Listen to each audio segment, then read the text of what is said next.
एकदा म्हटलं ऐका समजत नाही का तुला? फोटोसिंथेसिसच्या बेसिक थिंग्स आपण कव्हर केलेल्या आहेत.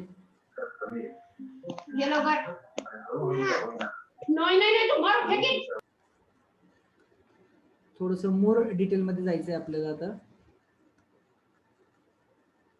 ओके, काही एक्सपेरिमेंट आहेत छोटे छोटे जे माहीत असणं गरजेचं आहे तुम्हाला, कारण नीटच्या लेवलला जाऊन स्टडी करतोय आपण सगळे. त्यामुळे ते एक्सपेरिमेंट थोडेसे बघू आणि मग आपण परत आपल्या नोटबुककडे येऊया. हे त्या दिवशीच आपण कंप्लीट केलेले. टेस्टिंग फॉर अ स्टार्च, कसं टेस्टिंग केलं जातं स्टार्चसाठी बघा. बॉइलिंग वॉटरमध्ये एक लीफ डीप करायचे आणि लीफ हातात नाही धरायचे, तिथे तुमच्याकडं एखादा लीफ होल्डर असलं पाहिजे. ओके, बॉइलिंग वॉटरमध्ये लीफ डीप केल्यामुळे ते लीफ सॉफ्ट होईल. ओके, सॉफ्ट झाले लीफ की बर्नर बंद करायचं आहे आणि बर्नर बंद केल्यानंतर एक टेस्ट ट्यूब घ्यायची, त्याच्यामध्ये इथेनॉल घ्यायचं, ethanol that is ethyl alcohol, आणि इथाइल अल्कोहोलमध्ये ते लीफ पुट करायचे आणि परत ती टेस्ट ट्यूब आपल्याला जे वॉटर ऑलरेडी हॉट वॉटर आहे त्याच्यामध्ये आपल्याला ती टेस्ट ट्यूब पुट करायची. असं 10 मिनिटं त्याच्यामध्ये तुम्ही टेस्ट ट्यूब ठेवल्यानंतर परत ते लीफ रिमूव्ह करा त्या टेस्ट ट्यूब मधून आणि रिमूव्ह केल्यानंतर ते कोल्ड वॉटरनी वॉश करा. वॉश करून ते लीफ एका प्लेटमध्ये घ्या, त्याच्यावर आयोडीन सोल्युशन पुट करा. जर ते ब्ल्यू कलरचं झालं तर स्टार्च इज प्रेझेंट, आणि जर नाही झालं, ब्लूइश ब्लॅक दिलेलं आहे, इथं कलर ब्लूइश ब्लॅक दिलेला आहे, डार्क ब्ल्यू कलर असतो त्याचा, त्यामुळे ब्लूइश ब्लॅक दिलेलं आहे. झाला ब्लूइश ब्लॅक कलर तर स्टार्च इज प्रेझेंट, नाही झालं तर स्टार्च इज अब्सेंट. इतकी सिंपल टेस्ट आहे. परत एकदा एक्सप्लेन करतो, स्टार्च प्रेझेन्स आहे का नाही लीफमध्ये हे टेस्ट करण्यासाठी आपल्याला लीफ घ्यायचंय, कोणत्याही प्लांटचं लीफ घ्या, डझंट मॅटर. ते लीफ बॉइलिंग वॉटरमध्ये पुट करायचं, ते लीफ सॉफ्ट होणार. सॉफ्ट झाल्यानंतर एक टेस्ट ट्यूब घ्या, त्याच्यामध्ये इथेनॉल घ्यायचंय आपल्याला, इथेनॉलमध्ये परत ते लीफ डीप करायचंय आणि ती टेस्ट ट्यूब आपल्याला हॉट वॉटरमध्ये 10 मिनिटं होल्ड करायची. त्यातून नंतर ती टेस्ट ट्यूब रिमूव्ह करा 10 मिनिटानंतर, त्यातले ते लीफ काढायचे आणि आपल्याला कोल्ड वॉटर खाली वॉश करायचे. कोल्ड वॉटरमध्ये वॉश केल्यानंतर ते लीफ पेट्री प्लेटमध्ये घ्या आणि त्याच्यावर आयोडीन सोल्युशन पुट करा. If that leaf turns black bluish black color, then starch is present. If it is not, starch is absent. Okay, simply dip a leaf into a boiling water for about a minute to soften it. Soft झालं ते, turn off the Bunsen burner, हे बर्नरचं नाव आहे Bunsen burner. Put the leaf into a test tube of ethanol to remove chlorophyll. कशासाठी ethanol मध्ये put करायचंय? Chlorophyll remove होतात त्यातून, त्याच्यामुळे. Stand the test tube in a beaker of a hot water for about 10 minutes. Wash the leaf in a cold water. Spread the leaf out flat on a petri dish and cover it with the iodine solution. Iodine solution is test for a starch, and if the leaf goes blue black, starch is present. This is a simply test for a starch. Okay, अशीच आपण chlorophyll presence साठी पण एक test घेणार आहे.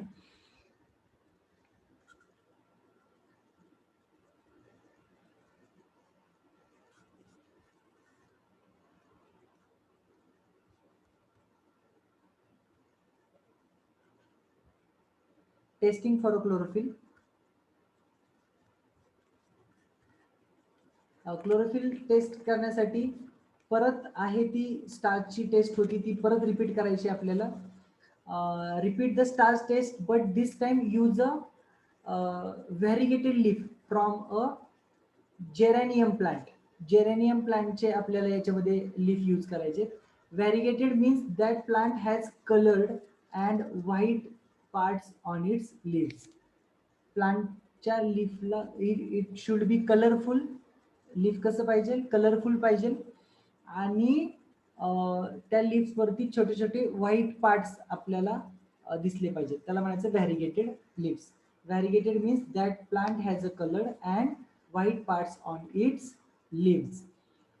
Does the green parts contain chlorophyll? Do the white bites which do you think will test positive or positive for starch. आणि ह्याच्यामध्ये simply काय करणार आपण, त्यातले जे व्हाईट पार्ट आहेत क्लोरो म्हणजे लीफ वरचे जे व्हाईट पार्ट आहेत त्या व्हाईट पार्टला व्हाईट पार्ट मध्ये स्टार्च प्रेझेंट येतोय का नाही हे पाहिजे आपल्याला. ओके, स्टार्च जर present, what do you think, starch present येईल का व्हाईट रिजन मध्ये, स्टार्च प्रेझेंट येऊ शकेल का? आन्सर मी.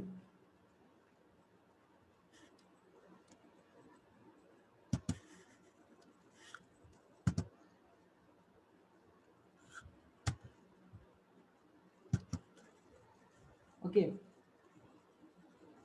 पॉसिबलच नाही ना. मग जो व्हाईट रिजन असणार आहे, इथे दिसते तुम्हाला बघा pale yellow patches which lacks the chlorophyll, इथं क्लोरोफिल ॲब्सेंट आहेत. ओके, आणि ग्रीन जो पॅच आहे जिथं क्लोरोफिल प्रेझेंट आहे. Clear. Non chlorophyllous patches remain brown with iodine solution, म्हणजे जिथं क्लोरोफिल नाही तिथं आयोडीन सोल्युशनने कुठला कलर येतोय, ब्राऊन कलर येतोय. आणि जिथं क्लोरोफिल आहे तिथं ब्ल्यू ब्लॅक कलर येतोय. याचा अर्थ काय, chlorophyll is necessary for photosynthesis. फोटोसिंथेसिसचा एंड प्रोडक्ट आपल्याला स्टार्च माहितीये, मग स्टार्च प्रेझेंट येतोय याचा अर्थ तिथं फोटोसिंथेसिस होते. मग फोटोसिंथेसिस होते तर कशामुळे होतं photosynthesis, chlorophyll must be present there. आणि क्लोरोफिल ज्या रिजन मध्ये प्रेझेंट आहे, इथं क्लोरोफिल ॲब्सेंट आहे which is pale yellow colour region आहे, इथं क्लोरोफिल प्रेझेंट आहे. क्लोरोफिल प्रेझेंट असलेल्या रिजन मध्येच स्टार्च प्रोड्यूस होते इनडायरेक्टली. क्लोरोफिल प्रेझेंट असलेल्या रिजन मध्ये स्टार्च प्रोड्यूस होते, म्हणजे chlorophyll is necessary for photosynthesis, हे यातून आपल्याला प्रूव्ह झालेलं आहे. ओके, मग लाईट नेसेसरी आहे का फोटोसिंथेसिससाठी, त्याच्यासाठी पण एक सुंदर एक्सपेरिमेंट आहे आणि सिंपल आहे, एकदम सिंपल एक्सपेरिमेंट आहे. तुम्ही स्वतः जरी वाचलं तरी हे कळण्यासारखे. Is light is needed for a photosynthesis, take a destarch geranium plant, 24 hour in dark, cover the part of the leaf with some tin foil that prevents light getting through. असं टीन फॉइलने आपल्याला प्लांटचं leaf cover करायचंय. टीन foil और aluminium foil you can use. ते leaf पूर्ण आपल्याला cover करायचंय आणि cover केलेल्या लीफला आपल्याला 24 hours साठी आपल्याला डार्क मध्ये ठेवायचंय ते लीफ. ओके, आणि 24 hours मध्ये 24 hours साठी आपल्याला डार्क रिजन मध्ये, हा पूर्ण पार्ट कसा असेल मग, इथं त्या पार्ट पर्यंत सनलाईट जाणार नाही. सिम्पली अल्युमिनियम फॉइलनी कव्हर केल्यामुळे त्या पार्ट पर्यंत सनलाईट जाणार नाही. सनलाईट जर तिथपर्यंत गेली नाही तर फोटोसिंथेसिस होणार नाही, हे आता आपल्याला माहिती आहे. पण ज्यावेळेस एक्सपेरिमेंट झाले तेव्हा सनलाईट नेसेसरी आहे का फोटोसिंथेसिससाठी हे डिस्कवर करण्यासाठी त्यांनी असा एक्सपेरिमेंट केला which is covered by aluminium foil. आणि नंतर हेच लीफ आपण घ्यायचंय आणि हेच लीफ आपण सेम प्रोसेस करायची. परत हेच लीफ आपण पुट करायचंय बॉइलिंग वॉटरमध्ये फ्यू मिनिट्ससाठी. नंतर ते सॉफ्ट झाल्यानंतर आपल्याला इथेनॉलच्या टेस्ट ट्यूबमध्ये ते लीफ ठेवायचंय आणि हॉट वॉटरमध्ये पुट करायचं 10 मिनिटसाठी. तिथून ते लीफ रिमूव्ह करायचं, कोल्ड वॉटरने वॉश करायचं, पेट्री प्लेटवर घ्यायचं, त्यात आयोडीन सोल्युशन टाकायचं. आयोडीन सोल्युशन टाकल्यानंतर असं दिसलं, जो पार्ट ओपन होता, जो पार्ट अल्युमिनियम फॉइलचा ओपन होता, आता ह्या अल्युमिनियम फॉइलमध्ये इथे एक बघा ट्रँग्युलर, तुम्हाला ट्रँग्युलर ओपनिंग दिसते, हे ओपनिंग आहे म्हणजे जिथून लीफचा पार्ट तुम्हाला क्लिअरली दिसतोय. मग लीफचा जो पार्ट कव्हर होता का, हे ओपनिंग म्हणजे काय, हा अनकवर्ड पार्ट आहे. हे जे ट्रँग्युलर ओपनिंग आहे इथं दिसते तुम्हाला क्लिअरली, हा ओपन पार्ट आहे. सो इथं सनलाईट मिळणार आहे, इथं सनलाईट अवेलेबल आहे, इकडे पण सनलाईट अवेलेबल आहे, इथं सनलाईट अवेलेबल आहे, इकडे सनलाईट अवेलेबल आहे. आणि मग ज्यावेळेस आपण फायनल टेस्ट करू त्यावेळेस हा पार्ट तुम्हाला पूर्ण ब्लूइश ब्लॅक दिसणार, हा ब्लूइश ब्लॅक दिसणार, हा ब्लूइश ब्लॅक दिसणार. पण जो कवर्ड पार्ट होता अल्युमिनियम फॉइलने, जो कवर्ड पार्ट होता, तिथं स्टार्च प्रोड्यूस झालं नाही. नो स्टार्च रिझन आहे. Why there is why starch is not produce, because the chlorophyll do not get sunlight, so they are unable to produce starch. So it means that starch is it means that for photosynthesis light is required. Gannon's black paper method proves that light is necessary for photosynthesis. Gannon's black paper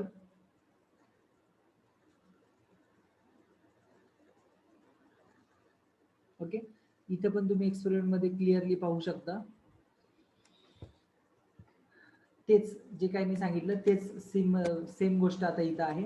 here a part of leaf covered with the aluminium foil not expose to sunlight, इथे clearly दिसतंय तुम्हाला.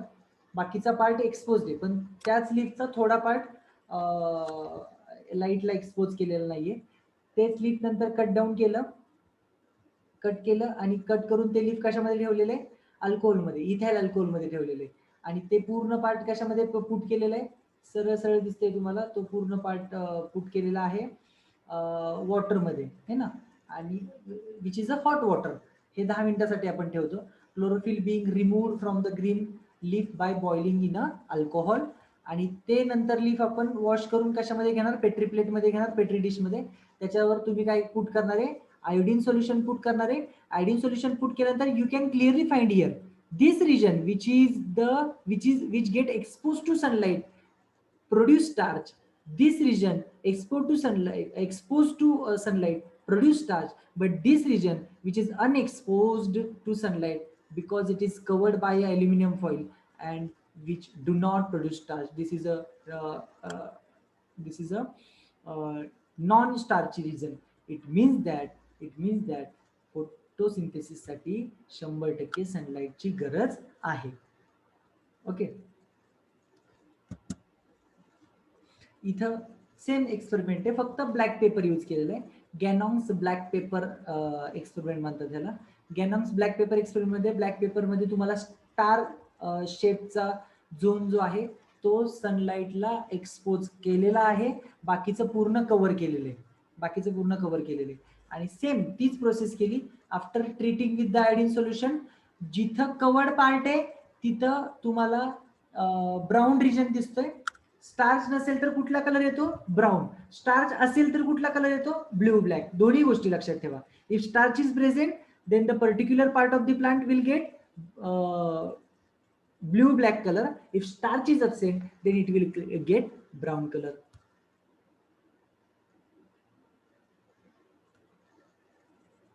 Okay, Moll's half leaf experiment proves that CO2 is essential for photosynthesis. आता दुसरा एक experiment आहे बरं, प्रत्येक experiment आपण घेतोय की CO2 इसेन्शियल आहे, लाईट इसेन्शियल आहे फोटोसिंथेसिस साठी, किंवा ऑक्सिजन जो इव्हॉल्ड होतो तो एक्झॅक्टली वॉटर मधला असतो, कार्बन डायऑक्साईड मधला असतो. याचे आपण एक्सपेरिमेंट पाहिले. मला सांगा, ऑक्सिजन डिस्कवर कोणी केला, who discovered oxygen?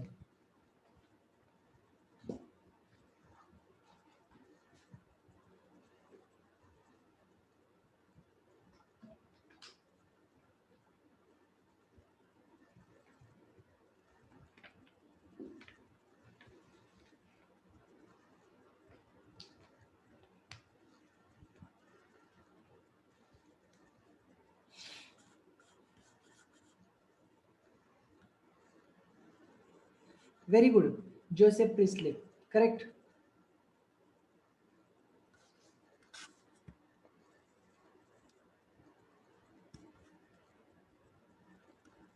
Discovered oxygen.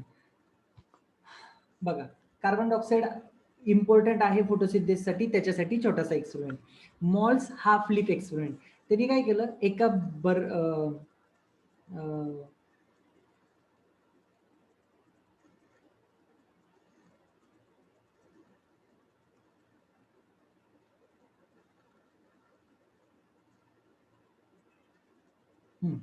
Simple आहे.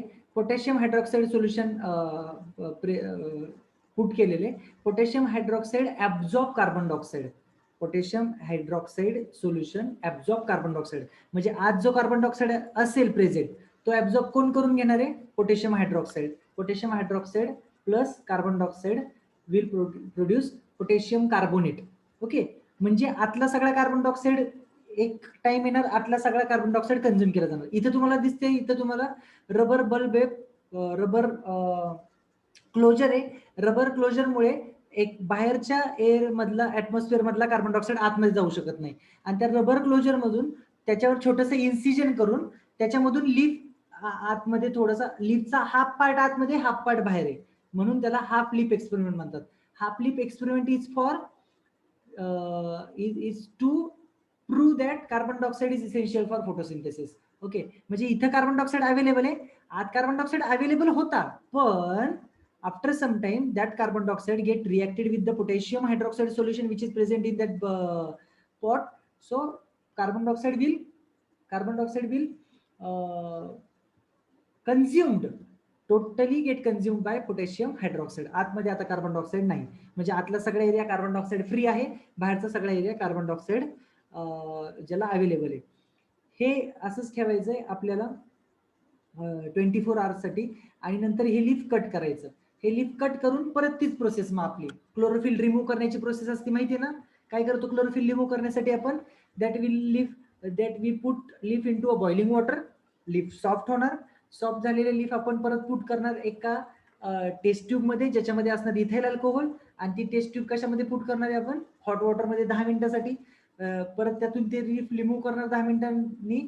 आणि रिमूव्ह केलेली लीफ आपण कोल्ड वॉटरनी वॉश करणार आणि मग पेट्री प्लेट मध्ये ठेवणार. पेट्री प्लेट मध्ये ठेवलं, हे डीकलराइज्ड लीफ आहे. ओके, डीकलराइज्ड म्हणजे काय, ज्याच्यातून क्लोरोफिल लॉस झालेले, पूर्ण क्लोरोफिल लॉस झालेले. कारण ते क्लोरोफिल सगळं कुठे येतं, इथाइल अल्कोहोल मध्ये येतं. आणि लीफ कसं होतं, डीकलराइज्ड. हे डीकलराइज्ड लीफ वर आयोडीन सोल्युशन पुट केलं तर लीफचा जो वरचा पार्ट होता, जो ऍटमॉस्फिअरला एक्सपोज झालेला आहे, तोच फक्त आपल्याला ब्लूइश ब्लॅक झालेला दिसतो. आणि लोअर पार्ट जो बर्नीमध्ये होता तो आपल्याला तिथं आपल्याला ब्राऊन कलर दिसतो. ओके नाही, आयोडीन सोल्युशन पोर केलं, इथं कुठे येणार ब्राऊन कलर, म्हणजे काही इथं स्टार्च प्रेझेंट नाही. का स्टार्च प्रेझेंट नाही, फोटोसिंथेसिस झालं नाही. का फोटोसिंथेसिस झालं नाही, याला सनलाईट तर अवेलेबल झाली ना. This beaker is transparent, so sunlight is available to this part. काय नाही अवेलेबल झालं, फक्त कार्बन डायऑक्साईड. आणि त्यामुळे तिथे स्टार्च प्रोड्यूस नाही झालेला. सो कार्बन डायऑक्साईड इज हे एक्सपेरिमेंटनी काय कळतंय, malls half leaf experiment proves that carbon dioxide is essential for photosynthesis.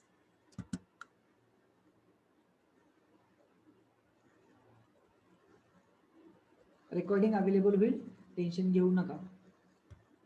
Okay, so finally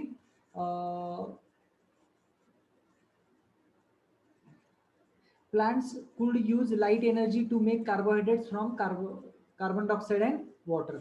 carbohydrate म्हणजे काय रे, कार्बोहायड्रेट म्हणजे कोणतं कार्बोहायड्रेट प्रोड्यूस करतं प्लांट, करेक्ट आन्सर द्यायचा.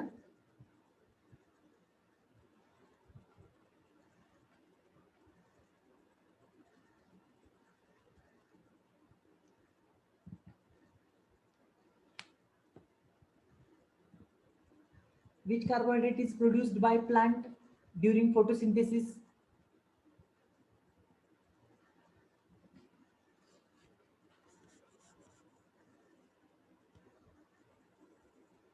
C6H12O6 म्हणजेच काय, ग्लुकोज. करेक्ट, शुभम आणि संजना दोघांचं करेक्ट आन्सर आहे, दॅट इज ग्लुकोज. कार्बोहायड्रेट म्हणजे कोणतं कार्बोहायड्रेट प्रोड्यूस करतंय, ग्लुकोज.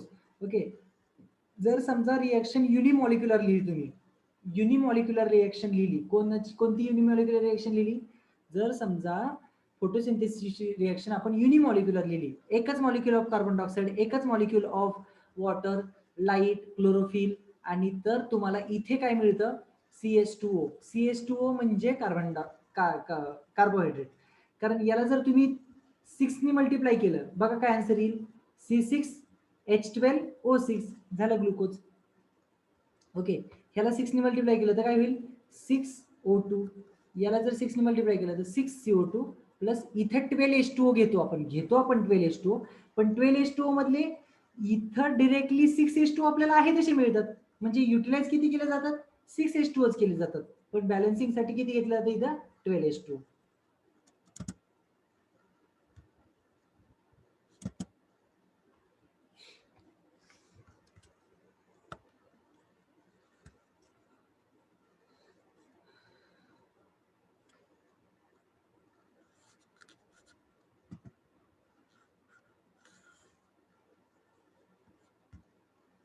Site of photosynthesis.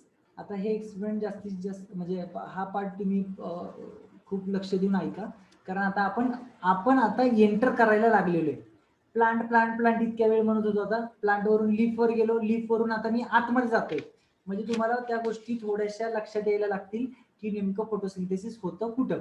आपल्याला करेक्ट ऑर्गन माहिती आहे, chloroplast is the site for photosynthesis.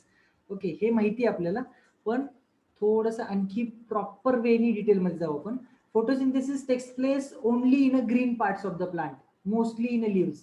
याच्यात अजिबात कोणाला शंका नाही पाहिजे, फक्त ग्रीन पार्ट मध्ये फोटोसिंथेसिस होतं. Within a leaf photosynthesis occur in a mesophyll cell, very important part. कुठे होणार आहे हे? मिझोफिल सेल मध्ये होणार आहे. का मिझोफिल सेल मध्ये होणार आहे? Because it content chloroplast. Okay, and chloroplast is the actual site for photosynthesis. You can see here structure of leaf is given. Inside the leaves there are mesophyll cell.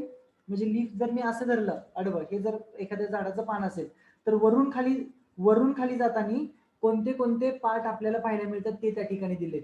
वरती stomata फार कमी असतात, rare असतात किंवा नसतातच stomata वरच्या साईडला, कारण डायरेक्ट हा पार्ट सनला एक्सपोज होत असतो. सगळ्यांना माहिती आहे, सनला जर हा पार्ट डायरेक्टली एक्सपोज होत असेल आणि वरती जर स्टोमॅटा असतील तर जे ट्रान्सपिरेशनची प्रोसेस आहे ही खूप मोठ्या प्रमाणावर होईल, म्हणजे बरंचसं वॉटर लॉस होईल प्लांट मधून, आणि ते अवॉइड करण्यासाठी स्टोमॅटा लोअर साईडला असतात. ओके, लोअर साईडला स्टोमॅटा असतात. मग हे स्टोमॅटा इथे तुम्हाला दिसतंय बघा लोअर साईडला. ओके, वरून खाली येताना लीफ कसं कसं असतं हे इथं आपण पाहतोय. म्हणजे लीफची थिकनेस आहे ना, थिकनेस ते दिलंय बरं का इथं, ती थिकनेस दिलेली आहे. असं तुम्ही पान असं वरून बघितलं आणि वरून तुम्हाला असं नाही दिसत. एका साईडनी बघायचंय पान लीफ, आणि ते वरून खाली येत असताना कोणते कोणते सेल आपल्याला तिथे दिसतात तर मिझोफिल सेल असतात. इथं वरती दिसतात तुम्हाला मिझोफिल सेल, खाली दिसतात मिझोफिल सेल. आणि हे जे मध्ये असतात ना यांना म्हणतात स्पॉन्जी पॅरेनकायमा, स्पॉन्जी पॅरेनकायमा. आणि हे जे दिसते ना हे, this is palisade parenchyma. Palisade parenchyma also contain chlorophyll, mesophyll cell also contain chlorophyll. आणि का क्लोरोफिल आहेत त्यांच्यात? Because they contain chloroplast. आणि मग कसं स्ट्रक्चर असतं क्लोरोप्लास्टचं? यातली एक सेल घेतली बघा, हे बघा ही सेल इथं आपण घेतलेली आहे स्टडीसाठी. प्लांट सेलच्या सेलला सेल वॉल असते, आणि सेल वॉलच्या आतमध्ये सेल मेम्ब्रेनच्या आतमध्ये सेंटरला सगळ्यात large central vacuole present in a plant. Nucleus is present at periphery, nucleus कुठेतरी कोपऱ्याला असतो. आणि उरलेल्या सायटोप्लाझम मध्ये तुम्हाला बाकीचे सेल ऑर्गॅनेलिज दिसतात. त्यातलं एक सेल ऑर्गॅनेली आहे क्लोरोप्लास्ट. क्लोरोप्लास्टचा आपण डिटेलमध्ये स्टडी करतोय. क्लोरोप्लास्टचं स्ट्रक्चर तुम्हाला इथे क्लिअरली दिसतंय, जे तुम्ही डायग्राम तुम्ही तुमच्या नोटबुक मध्ये पण काढलेली आहे. लेक्चरला 100% अटेन्शन द्या. आता मी जॉईन करतो लेक्चर तुम्हाला बरोबर. क्लोरोप्लास्ट मध्ये तुम्हाला असे स्टॉक दिसतात का? स्टॉक म्हणजे समजा 1-1 रुपयाची आपण नाणी घेतली, एकावर एक ठेवली, तर ते कसं दिसेल? 1-1 रुपयाची नाणी एकमेकांवर ठेवलेलं स्टॉक ऑफ अ कॉइन, तसे स्ट्रक्चर तुम्हाला आतमध्ये पाहायला मिळतं. दिस इज कॉल्ड एज ग्रॅना. हे बघा इथं क्लिअरली दिसतंय. याला म्हणायचं ग्रॅनम, एकाला म्हणायचं ग्रॅनम. असे एक आहेत का इथं? खूप सारे आहेत ना, त्यांना म्हणायचं grana. Plural grana, single is granum. आणि ह्या एका ग्रॅनम मध्ये सिंगल कॉइन जो दिसतोय ना, coin like structure, this is called थायलॅकॉइड. बघा इकडे नाव दिलेलं आहे थायलॅकॉइड, है ना. या सिंगलला काय म्हणायचं? थायलॅकॉइड. आणि थायलॅकॉइड मध्ये आतमध्ये असतात क्वांटाझोम्स, आणि क्वांटाझोम्स मध्ये असतात फोटोसिस्टीम 1 आणि फोटोसिस्टीम 2. ओके, परत सुरुवात करतो मी. Leaf contain mesophyll cell contain chloroplast contain granum contains thylakoid contains quantasomes. आणि क्वांटाझोम्स मध्ये ऍक्च्युअली लाईट ऍब्झॉर्ब होत असते. क्वांटाझोम्स मध्ये ऍक्च्युअली लाईट ऍब्झॉर्ब होत असते. या पिक्चर मध्ये आणखी तुम्हाला क्लिअर होईल आता काय काय structures. Okay, this is upper surface of a leaf. Okay, this is photosynthetic cell. One of the photosynthetic cell is isolated, separate केलेली आहे. आणि त्याच्यातलं एकच क्लोरोप्लास्ट घेतले स्टडीसाठी. बघा एकच क्लोरोप्लास्ट आहे. क्लोरोप्लास्टला 2 मेम्ब्रेन असतात. इथे 2 मेम्ब्रेन तुम्हाला दिसतील, एक बाहेरची एक आतली. ह्या 2 मेम्ब्रेनला म्हणतात पेरिस्टोमियम. काय म्हणायचं मेम्ब्रेनला? पेरिस्टोमियम. तुम्ही म्हणता सर तुम्ही जे पेपर दिले डायग्राम त्याच्यात लिहिलेले outer membrane inner membrane, of course तेच म्हणलं जातं, पण दोन्ही मेम्ब्रेनला कंबाईनली म्हणतात पेरिस्टोमियम. लिहून घ्या कुठेतरी.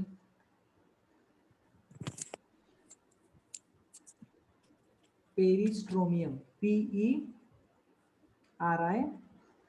PERISTRO, पेरिस्ट्रोमियम, MIUM, पेरिस्ट्रोमियम. कशा म्हटलं जातं? पेरिस्ट्रोमियम. आउटर अँड इनर मेम्ब्रेनला कंबाईनली काय म्हणायचं? पेरिस्ट्रोमियम. आणि दिसतात का तुम्हाला हे स्टॉक लाईक स्ट्रक्चर दिसतात का सगळ्यांना? हा, याला म्हणायचं ग्रॅनम. आणि हे मेनी आहेत ना, त्यांना म्हणायचं ग्रॅना. मेनी आहेत त्यांना काय म्हणायचं? ग्रॅना. एकाला काय म्हणायचं? ग्रॅनम. आणि आतमध्ये काय असतं याच्यामध्ये? मॅट्रिक्स असतं, मॅट्रिक्स. आता बघा, ही सेल आहे, प्लांटची एक सेल आहे, त्यातले फक्त क्लोरोप्लास्ट आपण स्टडीसाठी घेतलेले. या सेलमध्ये सायटोप्लाझम असणार का नाही? सेलमध्ये सायटोप्लाझम असणार. सायटोप्लाझम मध्ये हे क्लोरोप्लास्ट सस्पेंड झालेले आहेत. आणि क्लोरोप्लास्टच्या आतमध्ये हे जे सगळे ग्रॅनम दिसतात ना तुम्हाला, हे ग्रॅनम एका मॅट्रिक्स मध्ये असतात. क्लोरोप्लास्ट मध्ये काय असतं? मॅट्रिक्स. आणि मॅट्रिक्स मध्ये हे सगळे ग्रॅनम प्रेझेंट असतात. आणि त्या मॅट्रिक्सला म्हणायचं stroma. That matrix is called as stroma. You can see it. This is stroma. Stroma, stroma. हे सगळं स्ट्रोमा मध्ये बसलेले. स्ट्रोमा मध्ये हे सगळे ग्रॅनम सस्पेंड झालेले आहेत. ओके, आता यातला स्ट्रोमा घेतला आपण. स्ट्रोमा मध्ये हे जे ग्रॅनम आहेत ना, हे ग्रॅनमचा पार्ट आपण साईडला घेतलाय बघा. Cutaway view of one of the chloroplast inside the photosynthetic cell shown. Cutaway view घेतला बघा. This is granum, this is granum, this is granum. आणि त्यांच्या बाजूला काय आहे? सगळं स्ट्रोमा. बाजूला काय आहे? सगळं स्ट्रोमा. वन एकाला म्हणायचं ग्रॅनम is a stalk of a disc, and that single disc is called as thylakoid. Single disc is called as thylakoid. तीच गोष्ट रिपीट करतोय. चांगलं फिट करायचंय डोक्यामध्ये आपल्याला. तीच गोष्ट रिपीट करतोय, वेगळं काय सांगत नाही मी. 4च गोष्टी बोललो असेल मी आतापर्यंत. क्लोरोप्लास्टच्या मेम्ब्रेनला म्हणतात पेरिस्ट्रोमियम, outer and inner membrane combinedly known as peristromium, inside which stroma is present, which is a colloidal matrix in which granum is suspended and grana are connected to each other. दिसतात का? ग्रॅना कनेक्टेड झालेत का एकमेकांना? आहे का connection? हा, याला म्हणायचं फ्रेट चॅनल और fret membrane. FERET, freight channel और फ्रेट मेम्ब्रेन किंवा इंटरस्टोमल लॅमिली. इंटरस्टोमल लॅमिली किंवा इंटरग्रॅनल लॅमिली. 2 ग्रॅनामध्ये ना, म्हणून इंटरग्रॅनल. लॅमिली म्हणजे लेअर. लॅमिली म्हणजे लेअर. हे जे ट्यूब्स आहेत हे 2 ग्रॅनाला जॉईन करतात. त्याला काय म्हणतात? फ्रेट चॅनल और फ्रेट मेम्ब्रेन. डायग्राम मोठी काढली का तुम्ही? डायग्राम चांगली मोठी काढली का क्लोरोप्लास्टची? Ultra structure of chloroplast, that is called as ultra structure of chloroplast. आतमध्ये काय काय हे सगळं बघतोय आपण आता सध्या. आतमध्ये काय काय हे सगळं बघतोय. स्ट्रोमा कळलं का? स्ट्रोमा. स्ट्रोमा मध्ये सगळे काय? ग्रॅनम सस्पेंड झालेले आहेत. आणि granum consist of stack of a disc. And a disc, एका डिस्कला काय म्हणायचं? थायलॉइड. एका डिस्कला काय म्हणायचं? थायलॉइड. आता इथपर्यंत आलोय ना आपण. आता तुम्हाला काही गोष्टी मला आणखी चांगल्या क्लिअर करायच्या आहेत, पण मला पुढे जायचं नाहीये लगेच. मला लगेच पुढे जायचं नाहीये. मला आणखी क्लोरोप्लास्ट वरच जास्त बोलायचंय. जेव्हा क्लोरोप्लास्ट चांगलं फिट होईल ना डोक्यात, तेव्हा तुम्ही पुढच्या गोष्टी समजायला म्हणजे तुमची जी ब्रेनची जी प्लेस आहे, जागा आहे, ती जरा सुपीक होईल पुढच्या गोष्टी सगळ्या अंडरस्टँड करायला.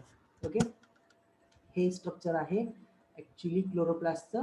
2D स्ट्रक्चर आहे, 2 डायमेन्शनल स्ट्रक्चर आहे. हा हे 2 मेम्ब्रेन म्हटलं मी, आउटर मेम्ब्रेन, इनर मेम्ब्रेन. हे स्ट्रक्चर तुम्ही काढायचे आणि यांना नाव काय द्यायचं? ह्या दोघांना असं करायचं, असं करायचं आणि इथे नाव द्यायचं पेरिस्ट्रोमियम. ह्या दोघांना नाव काय देतात? पेरिस्ट्रोमियम. पेरिस्ट्रोमियम म्हणजे इनर मेम्ब्रेन, आउटर मेम्ब्रेन. एक मज्जा सांगू, outer membrane is freely permeable. Outer membrane कोणाला पण अलाउ करते, जावा आतमध्ये, ज्यांना जायचंय त्यांना आतमध्ये जावा. Inner membrane is selectively permeable. Inner membrane is selectively permeable. Okay, हा. आता हे काय? Grana. This is grana, this is grana, grana, this is grana, grana. आणि सगळे ग्रॅनम, सगळे ग्रॅनम. सिंगल सिंगल ग्रॅना, सगळे granum. Okay, and grana are connected to each other by tubular structure that is called as stroma lamella. किंवा दुसरं नाव देऊ शकता तुम्ही. काय नाव देणार स्ट्रोमा लॅमिलीला? इंटरग्रॅनल लॅमिली. इंटरग्रॅनल लॅमिली. किंवा आणखी एक नाव देऊ शकता. कोणतं नाव देऊ शकता? फ्रेट चॅनल और फ्रेट मेम्ब्रेन. FRET.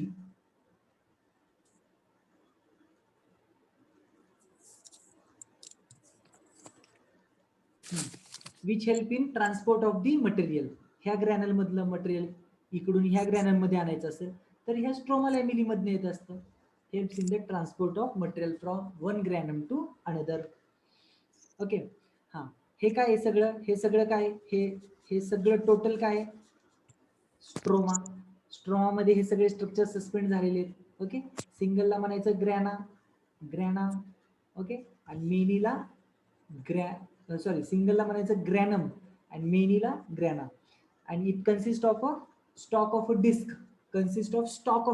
स्टॉक आहे ना, डिस्कचा स्टॉक आहे. Single disc is called as thylakoid. Okay. It also क्लोरोप्लास्टचं स्ट्रक्चर आहे बरं का.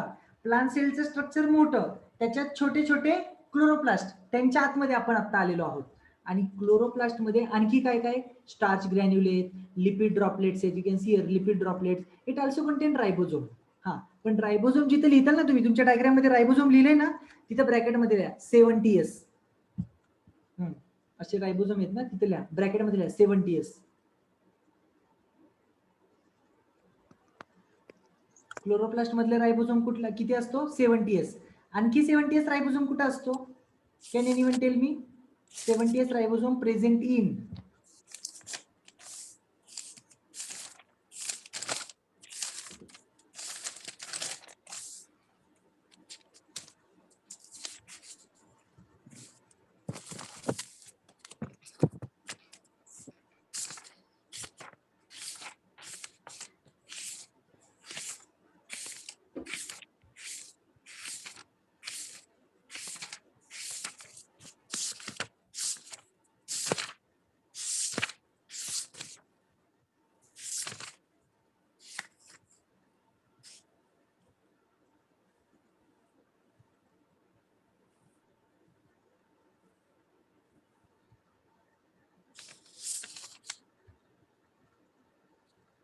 कोणालाच माहित नाही 70s रायबोझोम कशामध्ये असतात. आणखी लिहून घ्या कुठेतरी. Very good Sania, correct. संस्कृती करेक्ट.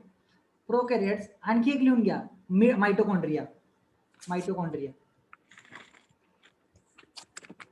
मायटोकॉन्ड्रिया मध्ये पण 70s रायबोझोम असतो. प्रोकॅरियोट्स मध्ये पण 70s रायबोझोम. क्लोरोप्लास्ट मध्ये पण 70s रायबोझोम. मला सांगा युकॅरियोट मध्ये किती एस रायबोझोम आहे युकॅरियोट मध्ये? Which type of ribosome present in eukaryotes? ज्यांना येत नाही त्यांनी मेन्शन करायचंय. उगाच नुसतं लेक्चर ऐकत बसायचं नाही. आपल्याला आलं नाही, मेन्शन करून ठेवा लगेच नोटबुक मध्ये. Sanskruti correct, Sanjana correct. 80s ribosome present in eukaryote. मग एक गोष्ट तुमच्या लक्षात आली का? आता आपण कुठे, प्लांट सेलच्या आतमध्ये क्लोरोप्लास्ट आहे. त्या क्लोरोप्लास्ट मध्ये आपण, म्हणजे क्लोरोप्लास्ट मध्ये 70s रायबोझोम. आणि क्लोरोप्लास्टच्या बाहेर आले तुम्ही, प्लांट सेलच्या सायटोप्लाझम मध्ये आले, तर किती एस रायबोझोम? प्लांट सेलच्या सायटोप्लाझम मध्ये किती एस रायबोझोम सांगा मला?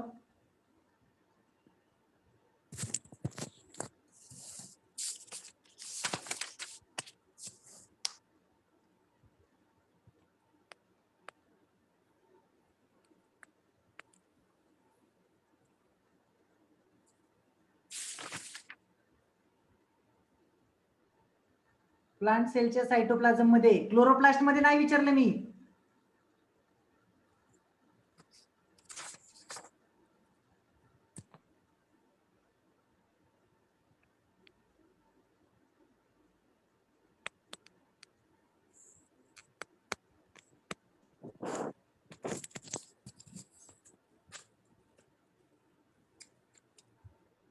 रॉंग संजना, सानिया पण रॉंग. प्लांट सेल म्हणजे युकॅरियोट ना. आत्ताच म्हणले युकॅरियोट मध्ये 80s रायबोझोम. मग प्लांट सेल प्रोकॅरियोट आहे का युकॅरियोट आहे?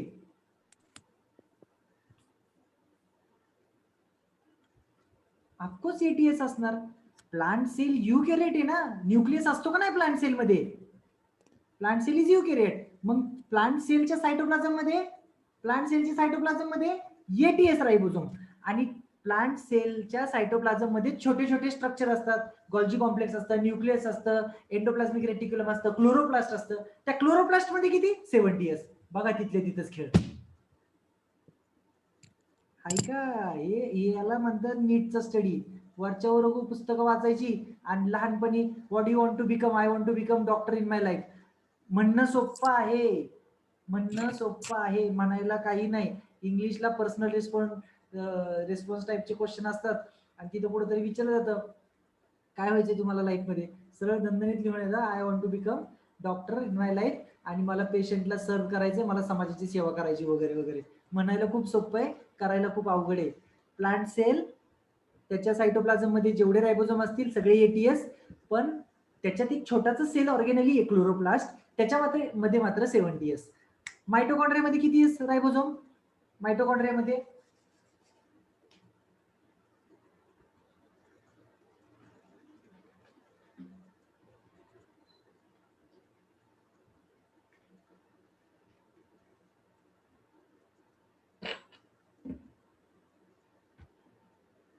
मायटोकॉन्ड्रियामध्ये 70s आणि 70s 17 नाही 70 प्रियंका 70s रायबोझोम. आणि आता मला सांगा mitochondria is present in animal cell. प्लांटमध्ये पण असते ॲनिमलमध्ये पण असतं, पण प्लांटमध्ये कमी असतात मायटोकॉन्ड्रिया, खूप नसतात. कारण प्लांटला मायटोकॉन्ड्रिया काय पॉवर हाऊस आहे ना, एनर्जी प्रोड्यूस करून देतं. आणि प्लांटला कुठे बोंबलत फिरायचे का, क्लासला जायचे का, ऑनलाईन लेक्चर करायचे, ऑफलाईन लेक्चर करायचे का, जेवायचे उठायचे बसायचे खेळायचे का, चॅटिंग करायची का, नाही. त्यांना एनर्जीची जास्त गरज नाही, म्हणून मायटोकॉन्ड्रिया कमी असतात प्लांट सेलमध्ये. आपल्याला एनर्जीची जास्त गरज आहे म्हणून आपल्या सेलमध्ये मायटोकॉन्ड्रिया जास्त असतात. मग आपल्या सेलमध्ये ते पण ब्रेनचे सेल असतात तर सगळ्यात जास्त असतात मायटोकॉन्ड्रिया.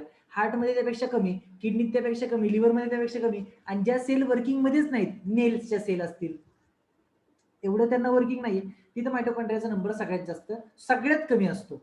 50 ते 5000 मायटोकॉन्ड्रिया असतात. काही काही हार्टच्या सेल आहेत त्यांच्या 4500 5000 मायटोकॉन्ड्रिया आहेत जवळजवळ. का? अरे गरज आहे ना, एनर्जीची गरज आहे. मग मायटोकॉन्ड्रिया जे ॲनिमल सेलमध्ये मायटोकॉन्ड्रिया ॲनिमल सेलच्या सायटोप्लाझम मध्ये एटीएस आणि ॲनिमल सेलमध्येच असलेल्या ॲनिमल सेलमध्ये असलेल्या मायटोकॉन्ड्रियामध्ये 70s आणि सायटोप्लाझम मध्ये एटीएस. हा डिफरन्स प्लीज लक्षात ठेवा. आणि 70s 80s हे कशावरनं ठरवलं जातं? त्याच्या साईजवरून. 70s रायबोझोमची साईज छोटी असते, 80s रायबोझोमची साईज जास्त असते. 80s रायबोझोम मोठ्या प्रमाणावर प्रोटीन सिंथेसिस करू शकतात, 70s ची इफिशियन्सी कमी असते. रायबोझोमचं फंक्शन काय? Protein synthesis. आणि रायबोझोम प्रोटीन सिंथेसिस करत असताना रायबोझोम प्लांट ज्या 70s रायबोझोम आहेत त्यांचं efficiency of photosynthesis protein synthesis is less and ribosome which are 80s त्यांची efficiency of photosynthesis more. Size जास्त, काम करण्याची ताकद जास्त, साईज कमी, काम करण्याची ताकद कमी. That's it. Okay. Protein synthesis मध्ये हेल्प करतात रायबोझोम. आणि 70s present in mitochondria, chloroplast and prokaryotes, but in eukaryotes 80s. तुम्ही म्हणता सर मायटोकॉन्ड्रिया युकॅरियोट मध्ये प्रेझेंट असतो, क्लोरोप्लास्ट युकॅरियोट मध्येच प्रेझेंट असतो, मग त्याच्यात 70s आणि सायटोप्लाझम मध्ये 80s असं का? असं का? त्याचं उत्तर मी तुम्हाला चॅप्टरच्या थोडस मध्यावर गेल्यावर सांगतो. मध्यावर गेल्यावर आन्सर सांगतो. प्रोटीन सिंथेसिस साठी रायबोझोम लक्षात ठेवा, हे विसरायचं नाही. आपल्याला नीट द्यायची ना, आपण टार्गेट हे डॉक्टर होण्याचं ठेवतोय आणि आपल्याला हेच माहित नाही की रायबोझोमचं फंक्शन काय. रायबोझोम प्रोटीन सिंथेसिस मध्ये मदत करतात आणि बरेचसे एन्झाईम आहेत ना ते पण प्रोटीन असतात. बरेचसे एन्झाईम आहेत, most of the enzymes are protein. Most of the enzymes are protein. म्हणजे एन्झाईम तयार करण्यासाठी पण रायबोझोमची गरज आहे. मग रायबोझोमची गरज आहे ही सायटोप्लाझम मध्ये पण एन्झाईम तयार होत असतात आणि क्लोरोप्लास्ट मध्ये पण एन्झाईम तयार होत असतात. पण एक छोटासा ऑर्गेनली आहे ना, क्लोरोप्लास्ट छोटासा ऑर्गेनली आहे, त्यामुळे त्याला लागणारे एन्झाईम आणि पूर्ण सेलला लागणारे एन्झाईम कुठे जास्त असतील? क्लोरोप्लास्टला एन्झाईम जास्त लागतील का सेलसाठी एन्झाईम जास्त लागतील? उत्तर द्या, उत्तर द्या. क्लिअर करतो कन्सेप्ट मी, उत्तर द्या. पण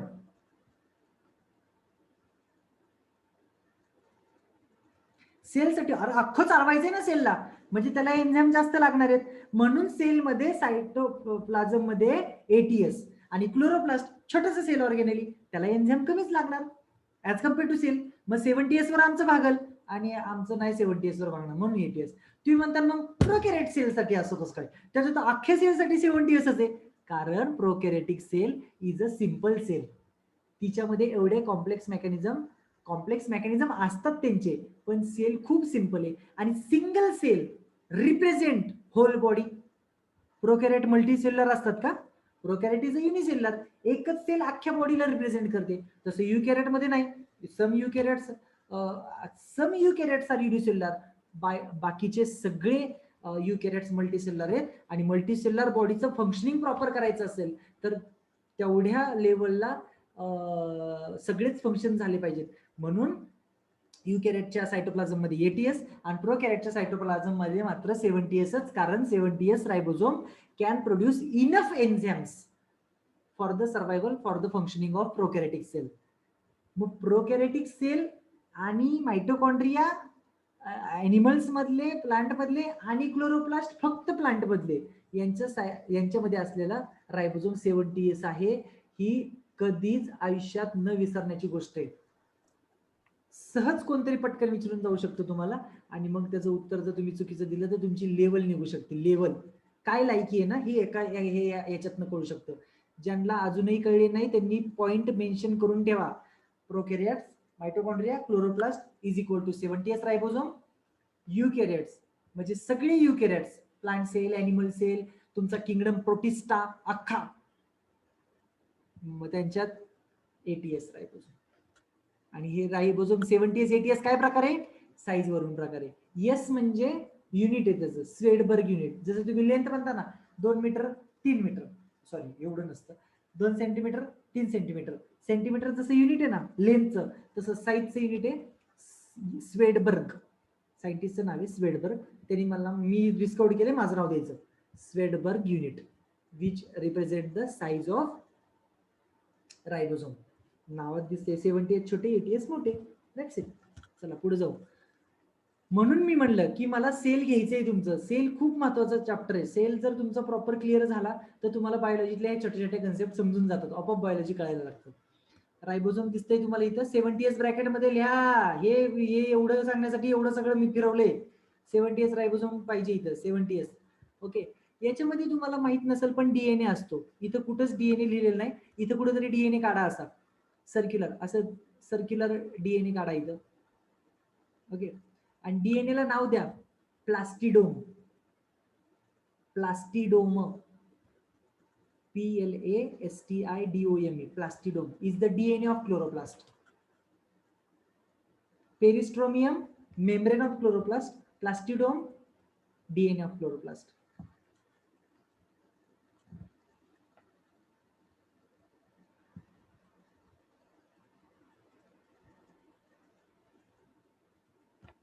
ओके, जाऊयात पुढे.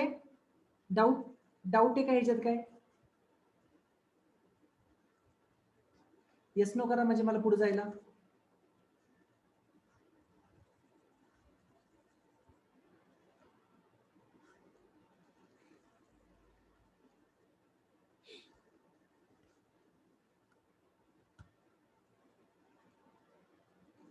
डाऊट आहे का? नाही.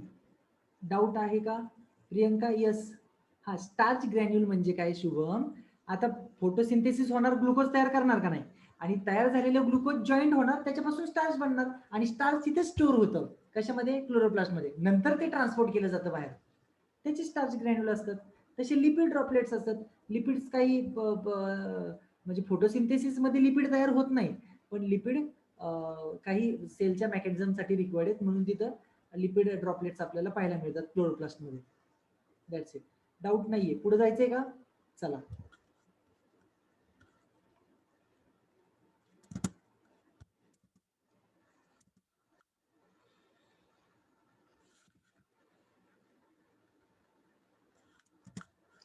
Pigments involved in photosynthesis, very important part need to study here. Photosynthesis मध्ये कोणते कोणते पिगमेंट इन्व्हॉल्ड असतात? Chlorophyll A. क्लोरोफिल एचा कलर ब्राईट और blue green. Okay. Major pigment act as a reaction centre. This is the major pigment. म्हणजे कुणी पण म्हणू दे, मी फोटोसिंथेसिस करतो, मी फोटोसिंथेसिस करते, कुणी पण म्हणू दे, फोटोसिंथेसिस करतेच त्याच्यामुळं कारण त्यांच्याकडे क्लोरोफिल ए असतं. आतापर्यंत तुम्हाला क्लोरोफिल माहित होतं फक्त, पण क्लोरोफिलचे पण टाईप आता आपल्याला ह्या वर्षी स्टडी करायचे. क्लोरोफिल ए आहे, बी आहे, CDE आहे. बॅक्टेरियो क्लोरोफिल आहे, बॅक्टेरियो व्हर्डिन आहे. 7 क्लोरोफिल आहेत. नीट वाल्यांनो सगळ्यांना लक्षात ठेवा, 7 आहेत. इथं 2च दिलेली आहेत, कामाचे इथे घेतलेत फक्त. क्लोरोफिल ए, बी कामाचे आहेत. सगळ्यांमध्ये क्लोरोफिल ए असतं. every photosynthetic region of the plant contain chlorophyll A. chlorophyll A शिवाय फोटोसिंथेसिस होऊ शकत नाही. बी सी असलं नसलं, डी असलं नसलं, ई असलं नसलं, काही फरक पडत नाही. एखादं कमी जास्त असलं तरी चालतं, पण सगळ्यात मेजर फोटोसिंथेटिक पिगमेंट कोणतं असेल प्लांट मधलं तर that is chlorophyll A. Colour कुठला आहे? Blue green. मी म्हणलं होतं क्लोरोफिल ए चा कलर ग्रीन नसतो, ब्ल्यू ग्रीन कलर आहे. त्याचा ब्ल्यू ग्रीन कलर आहे और ब्राईट ब्ल्यू ग्रीन तुम्ही असं म्हणू शकता इन अ क्रोमॅटोग्राफ. एक टेक्निक आहे क्रोमॅटोग्राफ, त्याच्यावर त्याचा कलर आपल्याला कळेल, ब्ल्यू ग्रीन कलर आहे, which is a major pigment act as a reaction centre. आता हे रिएक्शन सेंटर काय भानगड आहे ते थोडं पुढे गेल्यावर नंतर कळेल. Involved in trapping and converting light energy into chemical energy. हे वाक्य विसरू नका. क्लोरोफिल एचं काम आहे लाईट एनर्जी ट्रॅप करायची, सनलाईट लाईट एनर्जी ट्रॅप करायची आणि कन्व्हर्जन कशामध्ये करायचं? केमिकल एनर्जी मध्ये करायचं. क्लोरोफिल बी चा कलर येलो ग्रीन आहे. झॅन्थोफिल येलो कलर, झॅन्थोफिल येलो कलर. तुम्ही जर मॅरीगोल्ड म्हणजे मॅरीगोल्ड किंवा सनफ्लॉवर, झेंडू सनफ्लॉवर बघितलं येलो कलर आहे ना. प्लांटचा कोणताही तुम्हाला जर येलो कलर पाहायला मिळाला प्लांटच्या कोणत्याही पार्टला, फ्रूटला, लिव्हजला, कशाला पण yellow colour is due to xanthophyll. Yellow colour is due to xanthophyll. जसं टोमॅटो मध्ये red colour is due to lycopene, LYCOPENE, lycopene. तसं जे येलो कलर असतात ते झॅन्थोफिलमुळे असतात, which is photosynthetic pigment, help करतं बरं का फोटोसिंथेसिसला. Chlorophyll B helping, xanthophyll helping, carotenoid helping. कॅरोटीनाइडचा कलर असतो येलो ऑरेंज. कॅरोटीनाइडचा कलर असतो येलो ऑरेंज. आता तुम्हाला कॅरोटीन कशात असतं माहिती आहे का? Carotene, can you tell me carotene कशामध्ये असतं? कॅरोटीन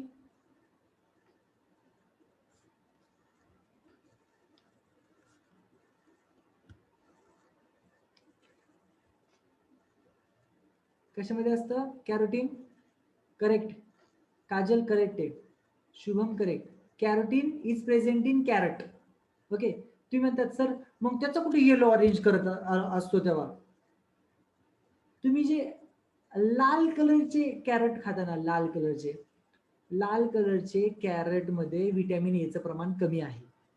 येलो ऑरेंज कलरचे कॅरेट येतात बघा, तुम्ही महाबळेश्वरला वगैरे गेला असताल किंवा आपल्या इथं पण भेटतात.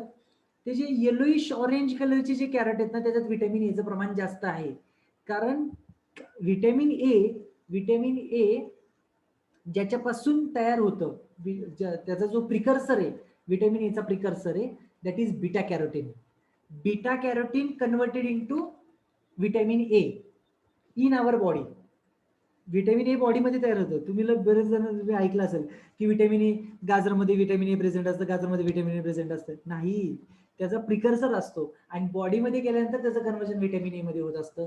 धक्कादायक गोष्ट असेल मला वाटतं तुमच्यासाठी. बीटा कॅरोटीन, आणि बीटा कॅरोटीनचं कलर आहे येलो ऑरेंज आणि ते जास्त प्रमाणात असतं कॅरेटमध्ये. म्हणून कॅरेट खाल्लं पाहिजे, कारण बीटा कॅरोटीन आपल्या बॉडीमध्ये जाईल आणि त्याचं कन्वर्जन व्हिटॅमिन ए मध्ये होईल आणि डोळ्याचे जे काही दोष असतील आपले, आय रिलेटेड, व्हिजन रिलेटेड काय प्रॉब्लेम असतील तर ते क्लिअर होतील. तुमची दृष्टी नाही बदलणार, तुमची दृष्टी नाही बदलणार याच्यातनं, तुमचे डोळ्याचे आजार बदलतील. वाक्य नीट ऐका. दृष्टी दोष एखाद्याला जर समजा एखाद्याची नजर एखाद्याची खराब असेल की ते नाही बदलू शकत बीटा कॅरोटीन किंवा गाजर. हा, पण तुमच्या काही डोळ्याचे आजार असतील तर ते मात्र ह्याच्यातनं सॉल्व्ह होऊ शकतात. Vitamin A, chlorophyll B, xanthophyll, carotenoid, these are the photosynthetic pigment. आणि ह्या सगळ्यांमध्ये मेजर कोण आहे? Chlorophyll A. Okay. In the blue and red region, ऐकल्याच हे वाचल्याच डोक्यात आलं असं. हा हा हा हा हा, ज्या रिजन मध्ये फोटोसिंथेसिस जास्त प्रमाणात होतं. Regions of a spectrum shows a higher rate of photosynthesis. कोणी सांगितलं रे हे? कोणी डिस्कवर केलं हे? Blue and red regions of a spectrum shows higher rate of photosynthesis. Who discovered it?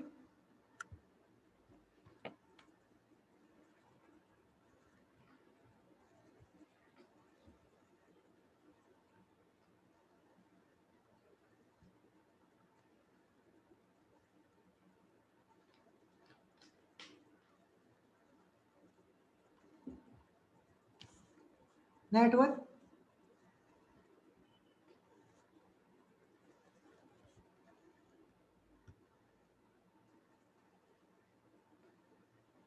काय पण काय. एक्सपेरिमेंट सांगितलं होतं ना, एक्सपेरिमेंट.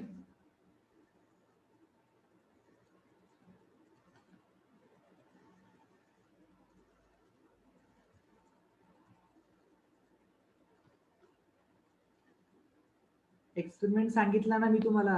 व्हेरी गुड संस्कृती, करेक्ट.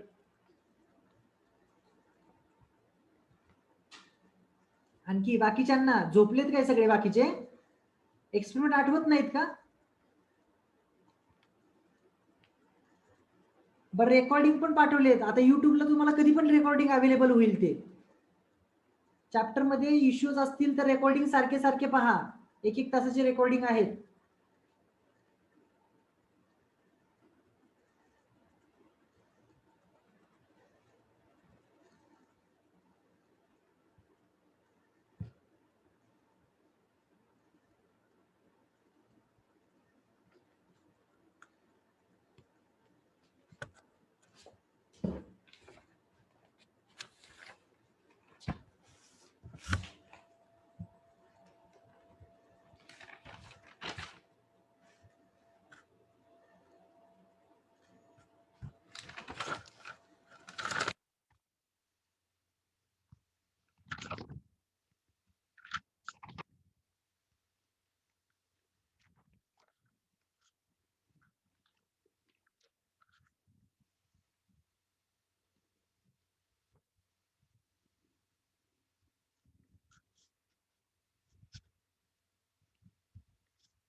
कुणी सांगितले?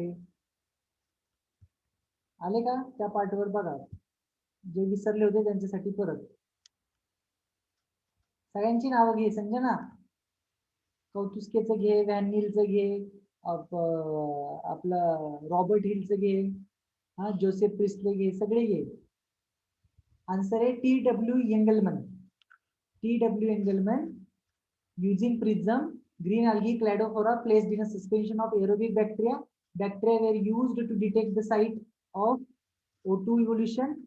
He observed that the bacteria accumulated mainly in the region of blue and red light of the split spectrum. It explained the absorption of spectra of chlorophyll A and chlorophyll B. So chlorophyll A आणि chlorophyll B absorption spectrum clear झालेले त्याला, आणि blue आणि red region मध्ये rate of photosynthesis जास्त असतो. It was discovered by T.W. एंगलमन.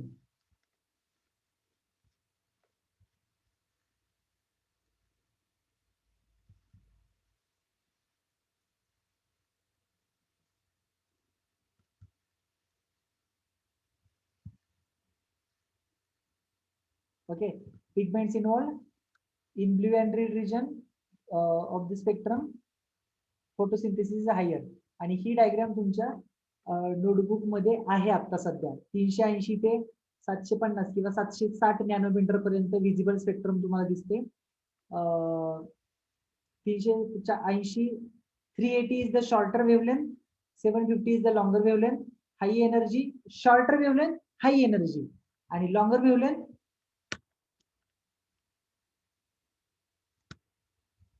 less energy किंवा lower energy. Okay, photosynthetic pigment can be found in a thylakoid and interveinal lamellae. कुठे कुठे असतात photosynthetic pigment? थायलॅकॉइडला. मी ऐकलं तुम्ही आता मी म्हणलं तुम्हाला की photosynthetic pigments are present in the quantasomes. म्हणजे क्लोरोफिल ए बी वगैरे कुठे असतात? क्वांटाझोम्स मध्ये असतात. आणि तुमचे जर टेक्स्टबुक मध्ये तुमच्या नोटबुक मध्ये तुम्ही डायग्राम काढून घेतलेली आहे, दुसऱ्याच पेजवर मी तुम्हाला क्वांटाझोमचं स्ट्रक्चर दिलेलं आहे बघा तिथं. Quantasomes are the spherical bodies which contains, त्याच्या आतमध्ये क्लोरोफिल प्रेझेंट आहे. त्याच्या आतमध्ये क्लोरोफिल प्रेझेंट आहे. एक काम करूया, आपण थांबूया जरा, कारण लेक्चर जर जास्त ओव्हर, मी आता पिगमेंट मध्ये जर जायला लागलो ना तर ते थोडस तुमच्या डोक्यावरून जाण्याची शक्यता आहे. त्यामुळे आजचं लेक्चर